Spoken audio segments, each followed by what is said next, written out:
एक question students के मन में बहुत ज्यादा उठता है कि सर मैं एसएससी की प्रिपरेशन करूं या फिर बैंक एग्जाम की प्रिपरेशन करूं।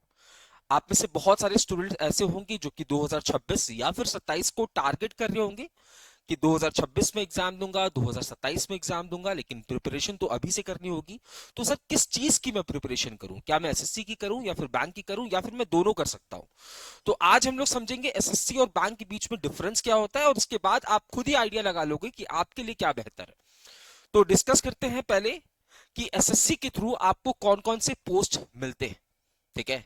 तो एसएससी जो है, SSC stands for staff selection commission, ये एक बोर्ड है जो एग्जाम्स कंडक्ट कराता है। सबसे पहले एग्जाम कंडक्ट कराता है कंबाइंड ग्रेजुएट लेवल एग्जामिनेशन। तो ग्रेजुएट लेवल एग्जामिनेशन है तो इसके लिए आपको ग्रेजुएट होना जरूरी है, पहली चीज। यहाँ पे कौन कौन से पोस्ट होते हैं, जैसे यहाँ पे असिस्टेंट सेक्शन ऑफिसर आप बनते हो अलग अलग मिनिस्ट्रीज के अंदर। रेलवे मिनिस्ट्री भी होगी, है ना। उसके बाद मिटी मिनिस्ट्री भी होगी।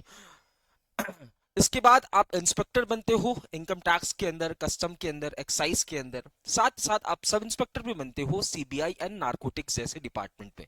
तो एक रुतबे वाला जॉब है ना। जब आप वर्दी पहन के घर से निकलोगे तो एक अलग रुतबा आपको यहाँ पे नजर आएगा। ठीक है। जीएसटी इंस्पेक्टर बनते हैं।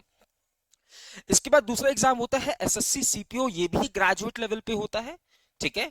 और यहां पे आप सब इंस्पेक्टर्स बनते हो अलग अलग आर्म्ड फोर्सेस के अंदर। जैसे आप दिल्ली पुलिस में चले गए, टॉप का होता है ना, आपको वर्दी मिलेगी। इसके बाद अब आर्म्ड फोर्सेस में जाते हैं, जैसे सीआईएसएफ हो गया, सीएसएफ हो गया, है ना, बीआईएसएफ हो गया, सॉरी बीएसएफ हो गया, है ना। तो इन तमाम जगहों पे आप एज अ सब इंस्पेक्टर बनते हो। इसके बाद एक एग्जाम होता है एसएससी सीएचएसएल, जिसके लिए आपको 12वीं पास होना पड़ता है। और अलग अलग डिपार्टमेंट में आपको क्लरिकल की पोस्ट मिलती है, क्लर्क का पोस्ट मिलता है। ठीक है। इसके बाद जो आखिरी एग्जाम होता है वो होता है एसएससी एमटीएस। इसके लिए आपको 10वीं पास होना जरूरी है। और यहाँ पे आपको मल्टीटास्किंग जॉब्स मिलते हैं, जैसे आप पियोन बन जाओगे अलग अलग डिपार्टमेंट के अंदर। ठीक है। तो ये हो गए एसएससी के एग्जाम्स। बैंक की बात करूं तो बैंक में दो प्रकार के एग्जाम्स होते हैं, दो प्रकार के पोस्ट के लिए आप फाइट करते हो। पहला पोस्ट होता है क्लर्क का पोस्ट, एंड दूसरा होता है प्रोबेशनरी ऑफिसर, या आप कह सकते हैं मैनेजर का पोस्ट, है ना। मैनेजर बड़ा होगा, ऑब्वियस सी बात है। तो यहाँ पे तमाम एग्जाम्स होते हैं, जैसे आपको आईबीपीएस पीओ का एग्जाम देखने को मिलेगा, आईबीपीएस क्लर्क का एग्जाम देखने को मिलेगा, SBI PO, SBI clerk, RRB PO, RRB clerk. साथ ही साथ एक एग्जाम होता है आरबीआई ग्रेड बी, है ना। तो ये बहुत उच्चतम लेवल का एग्जाम होता है। बैंक के एग्जाम की बात करूं तो इसमें सबसे टॉप मोस्ट जो पोस्ट होता है वो SBI PO and RBI grade B होता है ना। और अगर मैं इसमें सबसे औकात वाली जॉब की बात करूं तो यहाँ पे सीजल के थ्रू जो कस्टम्स वगैरह में आप जाते हो, एक्साइज में जाते हो, है ना, नारकोटिक्स में जाते हो, या जीएसटी इंस्पेक्टर बनते हो, एग्जामिनर का पोस्ट होता है, ये सबसे औकात वाली जॉब होती है। इसकी अगर मैं बात करूं तो इसमें दो प्रकार के जॉब होते हैं। इसमें आपको डेस्क जॉब भी मिलता है एंड साथ ही साथ फील्ड जॉब भी मिलता है, यानी आप कुर्सी पे बैठ के भी काम करोगे, है ना। कुछ पोस्ट के अंदर, कुछ पोस्ट के अंदर आपको फील्ड पे भी उतरना पड़ता है। लेकिन ये वाली जो पोस्ट होती है, प्रोबेशनरी ऑफिसर हो चाहे वो क्लर्क की जॉब हो, यहाँ पे आपको डेस्क पे ही बैठ कर काम करना होता है। ठीक है। अगर मैं एसएससी की बात करूं तो ऑब्वियस सी बात है ना, आपके पास वर्दी होगी। ठीक है। आपके साथ किसी मिनिस्ट्री का नाम जुड़ा हुआ होगा, तो वहां पे रुतबा ज्यादा होता है एज कंपेयर टू बैंक का जॉब। ठीक है। बहुत सारे बच्चे कहते हैं कि सर बैंक की जॉब्स में बहुत ज्यादा समय देना होता है, वर्क प्रेशर बहुत ज्यादा होता है। तो वो डिपेंड करता है। देखिए, बैंक की जॉब में वर्क प्रेशर तो जरूर है भैया। एक मैनेजर, है ना, एक क्लर्क बैंक के प्रीमाइसिस को तभी छोड़कर जाएगा जब तक, तब तक बैंक के प्रीमाइसिस को छोड़ के नहीं जा सकता जब तक उसका आज का काम खत्म ना हो जाए। ठीक है। चाहे उसमें 6 बज रहे हो, 7 बज रहे हो। लेकिन ये भी डिपेंड करता है कि आपकी जो बैंक की ब्रांच है वो कितनी पॉपुलेशन को सर्व कर रही है। मान लीजिए कोई गांव में ब्रांच खुला है एसबीआई का, वहां पे आप एज अ पीओ लग जाते हैं, वहां पे आप मैनेजर बन जाते हैं। तो वहां पे कंपैरेटिवली कम काम होगा, है ना।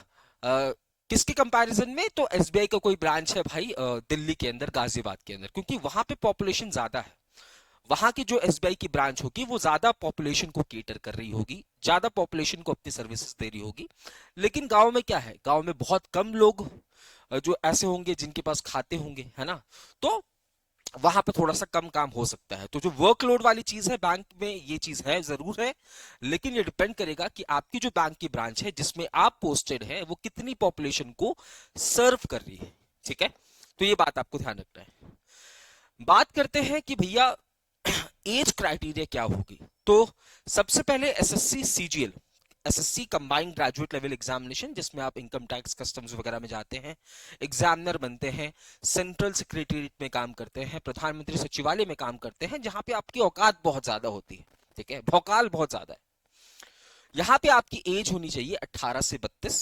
इसके बाद जो एससी एसटी वाले लोग हैं, ओबीसी कैटेगरी के जो लोग हैं, उनको एज में कंसेशन मिल जाता है। ठीक है, इसके लिए आपके पास ग्रेजुएशन सर्टिफिकेट होना चाहिए, यानी कि आप ग्रेजुएट हो चुके हो तभी आप इस एग्जाम के लिए एलिजिबल है। क्या इसमें कोई फिजिकल एक्टिविटी कराई जाती है, कोई फिजिकल टेस्ट होता है? तो कुछ पोस्ट होती हैं जहां पे फिजिकल टेस्ट थोड़ा बहुत होता है। इसके बाद बात करते हैं एसएससी सीएचएसएल, जहां पे आपकी एज 18 से 27 होनी चाहिए और आपको सिर्फ 12वीं पास होना होगा अगर आप सीएचएसएल का फॉर्म भरना चाहते हैं। तो क्या यहाँ पे फिजिकल एक्टिविटी कराई जाती है? बिल्कुल, आपको फिजिकल टेस्ट देना पड़ेगा। इसके बाद एसएससी एमटीएस मल्टीटास्किंग, जहां पे पियोन वगैरह आप बनते हो, इसके लिए आपकी उम्र होनी चाहिए 18 से 27। 10वीं पास अगर आप हैं तो आप इस एग्जाम के लिए एलिजिबल हो जाते हैं और यहां पे भी आपको फिजिकल टेस्ट देना पड़ेगा। बात करते हैं एसएससी सीपीओ के लिए, जहां पे आप सब इंस्पेक्टर बनते हैं दिल्ली पुलिस में, बीएसएफ में, आईटीबीपी में। तो यहां के लिए आपकी उम्र 20 से 25 साल होनी चाहिए, आपके पास मिनिमम ग्रेजुएशन होना चाहिए एंड यहां पे भी फिजिकल एक्टिविटी जरूर कराई जाएगी। बात करते हैं बैंकिंग एग्जाम्स की, तो मैंने आपको बताया बैंक के एग्जाम में दो पोस्ट होती हैं, एक प्रोबेशनरी ऑफिसर और एक क्लैरिकल। पीओ के लिए एज क्राइटेरिया होता है 18 से 30, ग्रेजुएशन मैंडेटरी है और कोई भी फिजिकल टेस्ट इसमें नहीं होगा। क्लर्क की बात करूं तो यहां भी ग्रेजुएशन मैंडेटरी है, 18 से 28 आपकी एज होनी चाहिए एंड यहां पे भी फिजिकल टेस्ट नहीं होने वाला है। तो इससे हमें यह समझ में आता है कि जब आप एसएससी के एग्जाम देते हो, ठीक है, तो वहां पे मैक्सिमम पोस्ट के अंदर आपको, है ना, जैसे सीएचएसएल हो गया, सीपीओ हो गया, एमटीएस हो गया, यहाँ पे फिजिकल टेस्ट एक मैंडेटरी चीज है, बल्कि बैंकिंग एग्जाम्स में कोई भी फिजिकल टेस्ट जैसी चीज नहीं है। अब बात करते हैं सिलेबस की। Bank exams and SSC exams में क्या सिलेबस पूछा जाता है, कौन सी वो चीज है जो कि आपको पढ़नी पड़ेगी। तो यहां पे देखिए क्वांटिटेटिव एप्टीट्यूड पूछा जाता है, क्वांट का सेक्शन, मैथमेटिक्स में क्वांट का सेक्शन पूछा जाता है, जिसमें आपने क्लास 7th 8th 9th में पढ़ा होगा, जिसमें हम लोग time in work, time in distance पढ़ते हैं, टाइम इन वर्क पढ़ते हैं, टाइम इन डिस्टेंस पढ़ते हैं, प्रॉफिट एंड लॉस पढ़ते हैं, है ना, प्रॉफिट एंड लॉस पढ़ते हैं, एजेस पढ़ते हैं, बोट एंड स्ट्रीम्स पढ़ते हैं। तो ये तमाम चीजें आपको यहाँ पे पूछी जाएगी। ठीक है, साथ ही साथ यहाँ पे एसएससी की अगर मैं बात करूं, एसएससी की बात अगर बात करूं तो यहाँ पे एक एडवांस मैथ्स का टॉपिक भी ऐड हो जाता है, जहां पे algebra, mensuration, trigonometry, geometry, probability, ये सेक्शंस भी पूछे जाते हैं। ठीक है, तो अगर मैं एसएससी की सिलेबस की बात करूं तो यहाँ पे मैथ्स में दो टाइप के मैथ्स आते हैं, एक क्वांटिटेटिव एप्टीट्यूड जो कि आपने 7वीं 8वीं में पढ़ा था, और एक आता है एडवांस मैथ्स वाला सेक्शन जो आपने 9th 10th में पढ़ा था, जिसमें अलजेब्रा, मेंसुरेशन, ट्रिग्नोमेट्री, ज्योमेट्री वगैरह शामिल है। यहाँ पे जो नंबर ऑफ क्वेश्चंस पूछे जाते हैं, चाहे वो क्वांट के हो चाहे वो एडवांस के हो, लगभग सेम होते हैं, यानी कि एम्फेसिस दोनों तरफ होता है, एडवांस मैथ्स की तरफ भी एंड क्वांट की तरफ भी। वहीं अगर मैं बैंकिंग एग्जाम्स की बात करूं तो क्वांट वाला सेक्शन तो सेम होता है बैंक एग्जाम में, बैंक एग्जाम में क्वांट वाला सेक्शन तो सेम होता है, लेकिन यहां पे जो ज्यादा एम्फेसिस दी जाती है वो प्रोबेबिलिटी पे दी जाती है ना, प्रोबेबिलिटी पे दी जाती है और अलग टॉपिक्स पे, मेंसुरेशन पे दी जाती है। तो इन टॉपिक्स पे ज्यादा एम्फेसिस दिया जाता है। यहां पे दोनों पे बराबर एम्फेसिस दिया जाता है, लेकिन यहां पे ज्यादा एम्फेसिस जो है वो अदर मैथ्स, क्वांट के अलावा जो मैथ्स पूछा जाता है उस पे दिया जाता है। इंग्लिश की बात करूं तो इंग्लिश में भी आप देखोगे ग्रामर दोनों तरफ आएगा, है ना, कॉम्प्रिहेंशन दोनों तरफ आएगा, पर यहाँ पे जैसे पैराजंबल वगैरह चीजें ऐड हो जाती हैं, क्लोज टेस्ट ऐड हो जाता है। वहीं रीजनिंग की बात करूं तो बैंकिंग का रीजनिंग काफी ज्यादा टफ होता है एज कंपेयर टू एसएससी का रीजनिंग। ठीक है। जैसे बैंकिंग की रीजनिंग में आपसे पजल्स पूछे जाते हैं टफ वाले, आपसे सिटिंग अरेंजमेंट पूछा जाता है टफ वाला, आपसे स्लॉगिज्म पूछा जाता है टफ वाला। हालांकि ये चीजें एसएससी में पूछी जाती है, लेकिन बैंकिंग में रीजनिंग काफी ज्यादा टफ होता है as compare to SSC.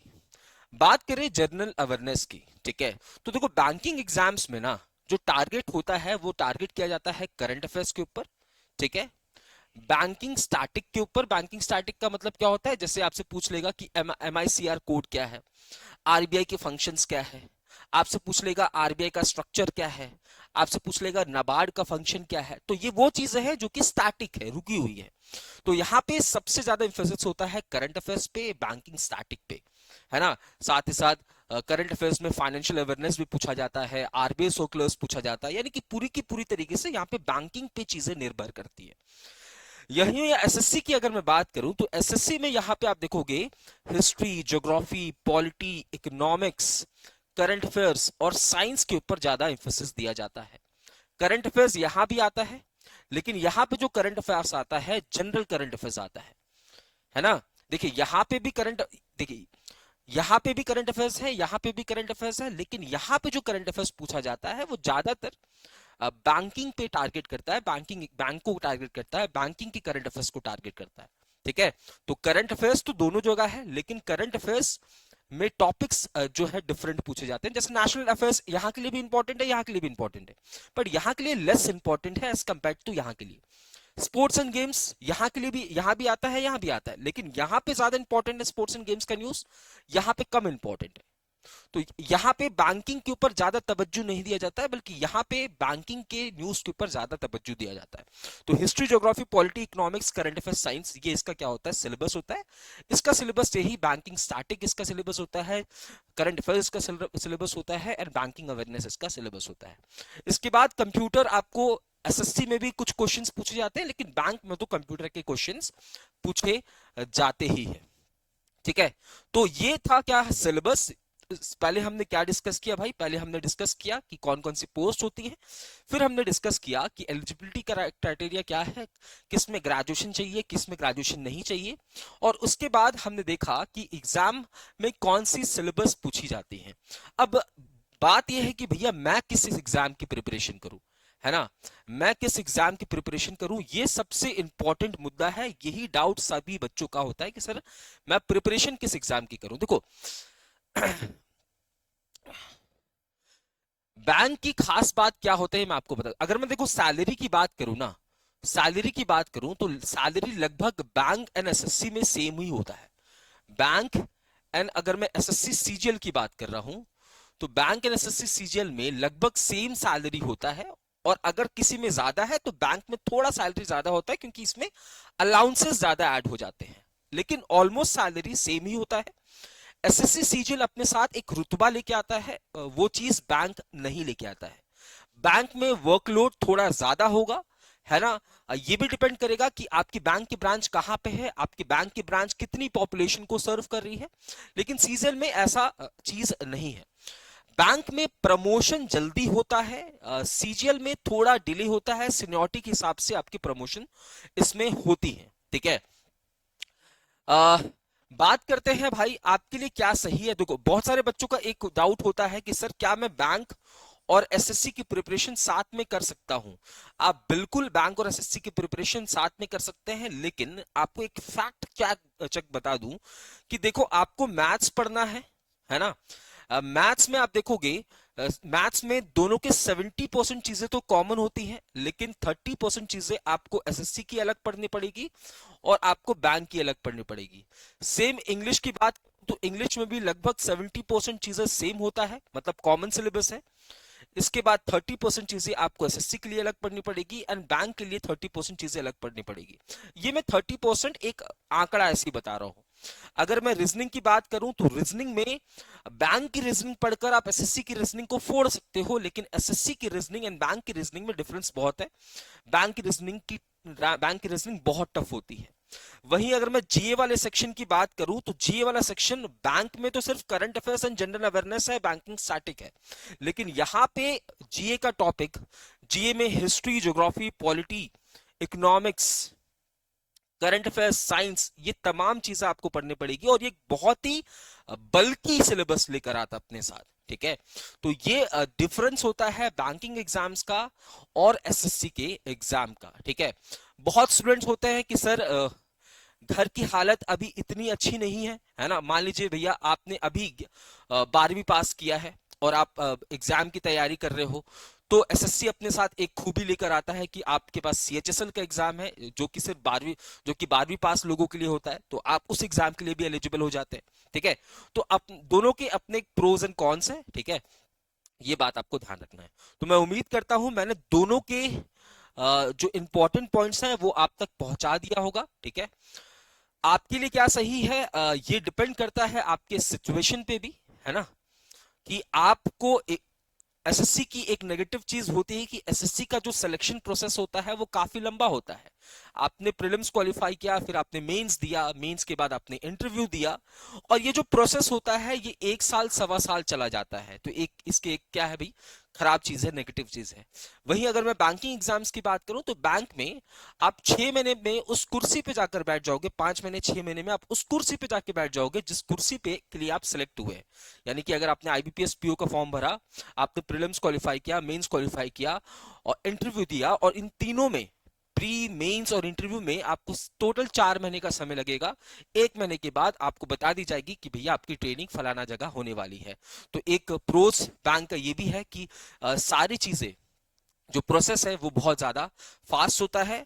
Salary almost equal होती है, बैंक का थोड़ा सा ज्यादा होता है, लेकिन अभी जो पे कमीशन लगेगा जिसके बाद दोनों की सैलरी इक्वल हो जाएगी। एसएससी अपने साथ रुतबा जरूर लेकर आता है। बैंक में ऑफिस के बाहर आपको कोई नहीं जानता, थोड़ा सा वर्कलोड जरूर होगा, बशर्ते कि आप कौन से ब्रांच से बिलोंग करते हैं। ठीक है, अगर इससे रिलेटेड कोई भी डाउट हो तो आप कमेंट सेक्शन पे कमेंट कर सकते हैं, आपकी डाउट को क्लियर करने की कोशिश की जाएगी। मिलते हैं अपने अगले वीडियो में। जय हिंद, जय भारत।